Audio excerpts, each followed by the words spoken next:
একটা পুরো সভ্যতা লাখ লাখ মানুষ সহ পৃথিবী থেকে প্রায় উধাও হয়ে গেল। কিন্তু আজও কেউ নিশ্চিতভাবে জানে না কেন। আমি বলছি মায়া সভ্যতার কথা। তারা হাজার বছর আগে বিশাল শহর, পিরামিড আর অবিশ্বাস্য প্রযুক্তি তৈরি করেছিল।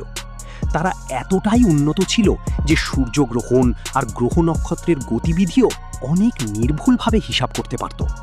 কিন্তু হঠাৎ করেই তাদের অনেক বড় শহর খালি হয়ে যায়, মন্দিরগুলো পরিত্যক্ত হয়ে পড়ে আর জঙ্গল ধীরে ধীরে সবকিছু গ্রাস করে ফেলে।